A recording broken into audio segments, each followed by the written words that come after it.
우리 성도의 교제를 나눕니다. 옆 사람에게 축복해 드리겠습니다. 당신의 삶이 촉촉해졌으면 좋겠습니다. 이제 6월이 시작했는데요. 칙촉 말고 촉촉. 이 올해 남은 6개월간 어떤 설교를 하면 좋을까라는 묵상을 하면서 성도님들의 팍팍한 삶이 좀 촉촉해지는 그런 설교가 됐으면 좋겠다라는 마음으로 설교를 준비하겠습니다. 오늘은 누가 성령을 받는가라는 제목으로 함께 말씀 나누겠습니다. 누가 성령을 받을까요? 오늘은 제자들이 성령을 받은 날, 성령 강림절이죠. 핑스턴은 그리스어로 50번째 날이라는 뜻이래요. 바로 부활절 후에 50번째 되는 날이기 때문입니다. 최근에 예수님 승천일도 있었죠. 목요일에 예수님은 부활하신 뒤 40일째 되던 날에 하늘로 승천하셨고, 그리고 제자들이 마가 다락방에 모여 10일 동안 기도한 다음에 10일째 넘어서 50일째 때 성령이 임했습니다. 구체적으로는 사도행전 2장의 사건을 의미하죠. 예수님의 제자들이 함께 모여 기도를 하고 있었습니다. 그때 하늘에서 불과 같은 것들이 제자들에게 각각 임했죠. 제자들은 새 힘을 얻었고 예수님의 증인이 되었습니다. 새 사람이 된 것입니다. 그런데 죄송합니다. 우리가 이 성령 강림, 성령 충만이라는 것에 대해서 오해하고 있는 점이 하나 있습니다. 우리가 구원은 어떻게 받나요? 예수님의 그 십자가 사역을 믿음으로 이렇게 머리로 이성적으로 이해를 해서 받는데, 성령 강림, 성령 받는 거는 그와 별개라고 생각을 해요. 그러니까 구원은 이미 받았고 예수님 믿어요 머리로 생각해서 구원은 받은 다음에 뭔가 더 잘하면 또 좀 더 특별한 사람들이 추가적으로 받는 무언가, 특별한 능력, 이렇게 성령 강림을 생각을 하는데 이것은 오해입니다. 특히 우리 개신교가 구원을 굉장히 단순하고 1차원적으로만 생각하는 경향이 있는데요. 하나님의 구원은 사실 굉장히 넓은 의미를 가집니다. 성령을 받는다는 것도 그 구원의 넓은 측면 중에 하나인 거예요. 이해되시죠? 그러므로 성령 받는다라는 것과 구원받는 것은 다른 뜻이 아닙니다. 성경에서 증언하는 성령의 이미지는 보통 물, 불, 그리고 바람인데요. 요한복음 20장 22절을 한번 보겠습니다. 함께요. 이 말씀을 하시고 예수님께서 제자들에게 부활하신 다음에 제자들을 딱 만나신 거예요. 그때 뜬금없이 이렇게 바람을 불어 넣으시면서 말했다는 거예요. 성령을 받으라. 예수님께서는 그냥 하신 행동이 아니라 구약 성경의 하나의 이미지를 염두에 두고 하신 행동인 거예요. 어떤 장면이었을까? 창세기입니다. 2장 1절이요. 함께 읽어볼까요? 여호와 하나님이 땅의 흙으로 사람을 지으시고 생기를 그 코에 불어넣으시니 사람이 생명이 된지라. 하나님께서 당신의 숨을 불어넣으시자 진흙과 같이 죽었던 존재가 어떻게 됐습니까? 생명이 된지라. 생명을 얻었습니다. 죽었던 우리가 하나님의 생기가 불어넣어져서 다시 살아나는 것, 곧 무엇입니까? 구원이죠. 예수님께서 후 하시고 성령 받으라 하신 것도 같이 죽었던 너희가 다시 살아나라.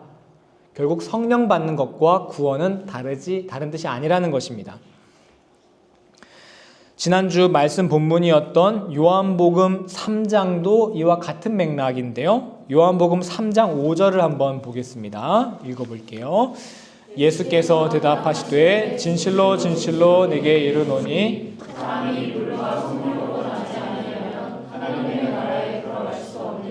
물과 성령으로 다시 태어나야 한다. 이것도 성령 받는 것이다. 성령 받는 것과 같은 의미입니다.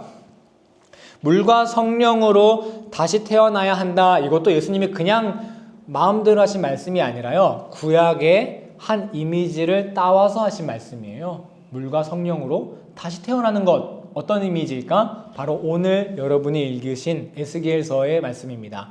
마른 뼈가 살아나는 기적, 뭐 이렇게 환상 이렇게 표현하죠. 너무 기니까 대표로 5절만 읽어보겠습니다. 5절이요. 에스겔 37장 5절. 주께 여호와께서 이 뼈들에게 이같이 말씀하시기를 내가 생기를 너희에게 들어가게 하리니 너희가 살아나리라. 에스겔서의 마른 뼈의 환상. 하나님께서 죽어있는 이스라엘 백성을 살리시겠다는 내용입니다. 하나님께서 에스겔에게 환상을 보여주세요. 환상 속에 에스겔이 골짜기에 이렇게 갔더니 마른 뼈들이 이렇게 죽어있는 거예요. 죽어있는 사람들의 뼈가 막 있는 거죠. 하나님께서 그 뼈들에게 생기를 불어넣으셨습니다. 마치 진흙과 같은 존재였던 아담에게 생기를 불어넣는 것과 마찬가지예요. 그랬더니 그 뼈 위에 힘줄이 생기고 힘줄 위에 살이 덮이고 가죽이 덮이니 생기가 넘치는 사람, 군대가 되었다고 합니다. 이것이 바로 에스겔의 환상인데요. 마른 뼈처럼 푸석푸석했던 나의 삶에 하나님이 후 하고 촉촉한 생기를 불어넣어 주시는 것이죠. 여러분, 정말 숨을 쉬고 살고 있어도 죽어 있는 삶 같은 순간들이 있지 않습니까? 정말 똑같은 일상이 반복되면서 어떤 공장의 부품과 같은 삶이라든지 아니면 매일매일 다른 사람에게 증오와 멸시를 받아서 인격이 죽어있는 그런 삶이라든지 말이죠. 하지만 살아도 사는 게 아니었던, 죽은 것과 다름이 없었던 내 삶이 이제 막 태어난 가난 아기처럼 온갖 희망과 삶의 의지로 충만한 그런 상태가 되는 것, 그것이 바로 이렇게 말할 수 있습니다. 한번 따라해 보시겠어요? 성령 충만. 그것이 성경이 말하는 성령 충만의 본질입니다. 나중에 뭐 은사가 나오고 뭐 뜨겁게 기도하게 되고 이런 거는 거기에 따라오는 현상들인 거고요. 그러므로 여러분, 성령 충만이라는 것은 특별한 몇몇 사람만 받아야 하는 것이겠습니까? 푸석푸석한 내 삶이 촉촉해지고 삶의 의지로 충만해지는 것, 우리 모두가 받아야 하는 것, 그것이 바로 성령 충만입니다. 그럼 어떤 사람이 성령을 받을 수 있을까요? 우리가 흔히 생각하기에 성령 충만함이란 교회 다니는 사람 중에 특별히 열심히 자라는 몇몇 사람, 교회에서 누구에게나 모범이 되는 특별한 사람들만 받을 수 있는 것이라고 생각합니다. 이에 대해 오늘의 예수님이 하신 말씀을 살펴볼 건데요.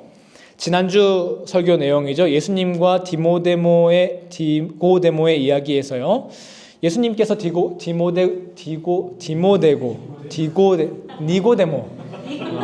니고데모에게 대화를 통해 거듭남에 대해 설명을 하시잖아요. 그리고 그 거듭남이 곧 뭐와 같다? 성령 강림, 성령 받는 것과 같다라고 설명해 드렸죠. 그런데 성령과 관해서 조금 독특해 보이는 구절 하나가 있습니다. 요한복음 3장 8절인데요. 여러분 인식하신지 모르겠는데 조금 특별합니다. 읽어볼게요. 3장 8절. 바람이 임의로 불매 네가 그 소리를 들어도 어디서 와서 어디로 가는지 알지 못하니 성령으로 가는 사람도 다 그러하니라. 성령이 임하는 방식이 마치 뭐와 같다는 거예요?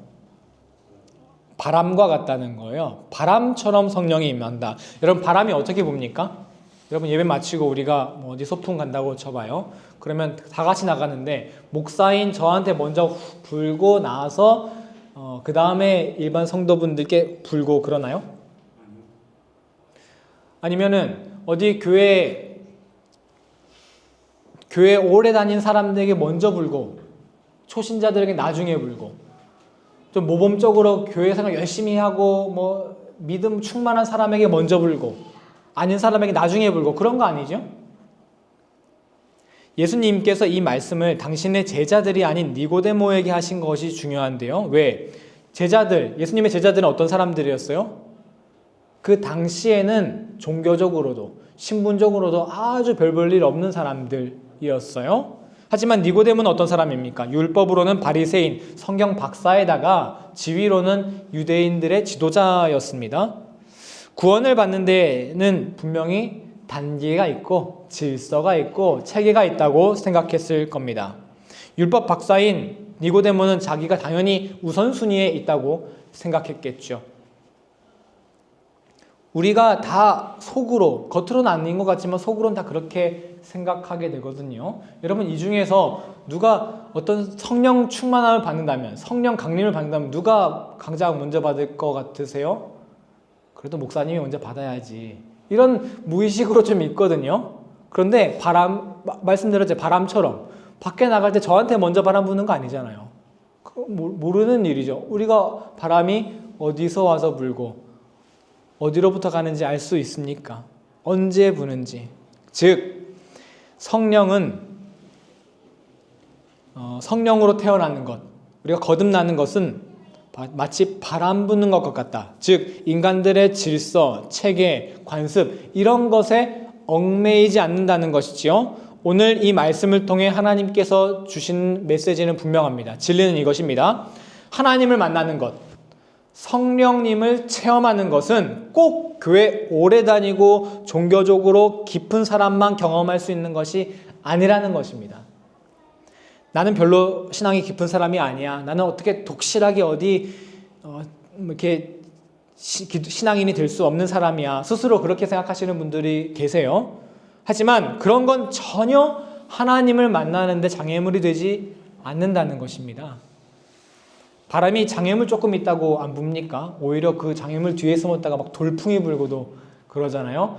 신앙이 없는 나에게 언제 돌풍이 불지, 그 돌풍이 언제 불지 누가 압니까? 하나님을 만나는 그런 놀라운 사건, 내가 성령 임재를 체험하는 그런 깊은 경험, 이런 건 누구에게나 그리고 언제나 일어날 수 있는 일들입니다. 제가 독일에 와서 겪은 재미있는 에피소드 하나가 있는데요. 설교를 위해서 제가 좀 재밌게 각색하는 거니까 너무 진지하게 듣지 마시고 편하게 들어주세요. 독일에 온 지 3달도 안 됐을 때예요. 제가 책가방을 사러 갔는데 그 가게 판매원 친구가 이것저것 물어보더라고요. 너 어디서 왔어? 막 이렇게 영어로. 근데 이제 한국에서 왔다고 하니까 막 놀라면서 너가 쓰는 그 영어가 내 중국 친구들 쓰는 영어랑 똑같아. 중국 사람인 줄 알았어. 뭐 이런 얘기도 하고. 나이가 몇 살이냐? 이런 얘기도 하고. 뭐 30 초반이라니까 막 놀라고. 그 친구가 이제 아주 대학교 이제 막 한 1, 2학년 간 그런 친구였어요. 그랬더니 뭐 시시콜콜한 대화를 마치고 가방을 결제하고 나가려고 하는데 전화번호 혹시 줄 수 있겠냐는 거예요. 아, 이 친구가 한국에 진짜 관심이 많구나.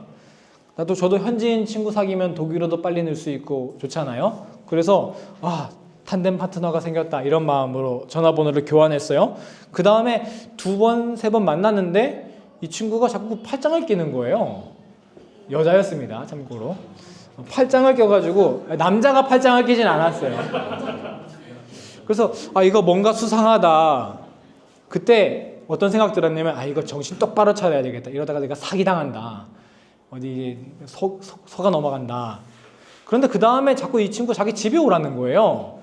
저 그때 확신했습니다. 이거 100%다. 이거 장기 매매범이구나. 내가 이 집에 가면 이 친구 오빠가 나와서 날 잡아가겠지. 막 이런 확신을 했습니다. 연락을 딱 끊고 차단을 했어요. 그리고 1년 후에 저도 같은 대학교에 다니게 됐고 학교 식당에서 왔다 갔다 하다가 그 친구를 우연히 딱 만난 거예요. 그래서 너무 어색하니까 할로 했는데 그 친구가 째려보더니 뭐라 하더니 가더라고요. 뭐라면 무슨 뜻인지 모르겠어요. 분명히 나쁜 말이었을 거예요. 이게 무슨 상황이지 가만히 생각해 봤어요. 여자가 남자에게 번호를 달라고 해가지고 번호를 내가 줬고 같이 몇 번 만나고 제가 밥도 사고 했어요. 곰곰이 생각해 보니까 이거 데이트 신청한 거더라고요. 내가 이게 소위 말하는 번따를 당한 거구나. 1년이 지나서 제가 그거를 알게 됐어요. 그동안 내가 장기 매매범한테 당할 뻔한 건지를 알고 있었거든요. 생각하면 생각할수록 어이가 없더라고요. 너무 당연한 상황인 거잖아요. 번호를 물어봤는데 팔짱을 끼고 이러면 마음에 있다는 거고, 나도 같이 밥 먹고 내가 막 돈 내고 하면 내가 마음에 있다는 거 표시한 상황이 된 건데, 왜 제가 이거를 전혀 눈치를 못 챘을까요? 뭐라고요? 다른 나라로. 그런 것, 그쵸. 이게 그런 상황이다 보니까 언어도 잘 안 통하고 영어로 막 대화하니까, 핵심은 뭐냐면, 이런 일이, 그러니까 여자에게, 이성에게 번호를 따이는 일이 내 삶에, 이런 일이 나에게는 절대 존재를 할 수 없는 일이야, 이런 생각으로 일어날 수 없는 일이야로 사니까, 얘가 나한테 데이트 신청을 했네가 아니라 얘가 내 장기 팔아먹으려고 하는구나 라고 이렇게 왜곡이 되더라고요. 이해되시죠? 이게 절대 나한테 있을 수 없는 일이라고 생각하니까요. 하나님이 나 같은 사람을 먼저 만나주신다고? 이거 말도 안 되는 거예요. 일어날 수 없는 일이라고 생각하면은 실제 하나님이 정말 내 마음에 찾아오셔도 모르고 넘어가 버리지 않을까요? 항상 마음에 두고 살아가셔야 돼요. 내가 지금 이전보다 신앙이 많이 떨어진 상황이라고 할지라도 하나님은 바람처럼 내게 다가오세요. 체계적으로 우리가 질서 쌓게 다가오시는 게 아니라 언제든지, 지금 이 순간도 언제든지 하나님이 나에게 다가오실 수 있고, 나는 어떤 사람이다? 언제든지 하나님을 만날 수 있는 사람이다. 그런 소망과 그런 기대감을 가지고 하루하루를 살아가시는 여러분 되시기를 축원합니다. 성령은 바람처럼 임재합니다. 사람은 바람이 어디서 와서 어디로 부르는지 알 수 없습니다. 그렇듯 하나님은 우리에게 언제 오시고 또 누구에게 먼저 찾아오실지 알 수 없습니다. 그 이야기는 무슨 뜻입니까? 지금 여기 계신 누구에게라도 가장 먼저 하나님께서 찾아오실 수 있다는 것입니다. 내가 자격이 돼서 하나님을 만날 수 있는 것이 아니기 때문입니다. 내가 무슨 절차를 밟아서, 내가 교회에 열심히 나와서 또 아닙니다. 하나님을 원하고 바라는 누구에게나 하나님은, 성령님은 바람처럼 우리에게 임재해 주십니다. 그럼 우리는 어떤 마음으로 성령의 임재를 기다려야 할까요? 하나님은 그냥 아무 때나 임하니까 그냥 막 살고 있어야지, 이것도 안 될 노릇이잖아요. 오늘 우리 바람이라는 특징에 주목했으면 좋겠는데요. 바람은 일단 눈에 보이지 않죠. 하지만 우리는 언제 바람이 존재한다라는 사실을 인식할 수 있습니까? 바람은요, 언제나 다른 사물을 통해서 그 존재가 드러납니다. 예를 들면 바람과 만난 저기 나뭇잎이 살랑거릴 때, 호수의 물이 잔잔하지 않고 물결칠 때, 그때 바람이 존재하는구나 라고 인식할 수 있습니다. 성령 또한 그렇습니다. 성령은 존재하지만 성령도 항상 우리의 삶 속에 있는 작은 인연들을 통해서 드러납니다. 우리 삶에서 만나는 작고 소중한 그런 인연들 있죠. 삶에서 마주치는 작은 찬양 한 소절, 또 내 친구의 따뜻한 눈빛 하나하나, 이런 데서 나뭇잎이 흔들리고 호수 물결이 흔들리는 것을 보듯 성령님을 체험하게 된다는 것입니다. 옆 사람을 한번 소중하게 바라봐 주실까요? 당신은 나의 당신은 나의 성령입니다. 이렇게 인사해 줄까요?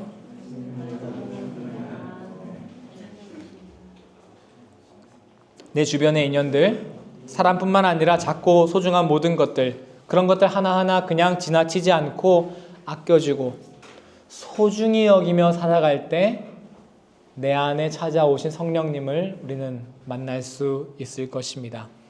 숨은 쉬어도 마른 뼈와 같이 죽은 것과 다름없던 내 삶에 생기가 넘치는 성령이 임하시기를 간절히 축원합니다. 그리고 그 성령은 언제나 누구에게나 조건 없이 차등 없이 임할 수 있다는 사실을 기억하시고 성령의 역사를 사모하시는 그래서 촉촉한 삶이 되기를 예수님의 이름으로 간절히 축원합니다. 함께 찬양할까요? 예수 사랑해요.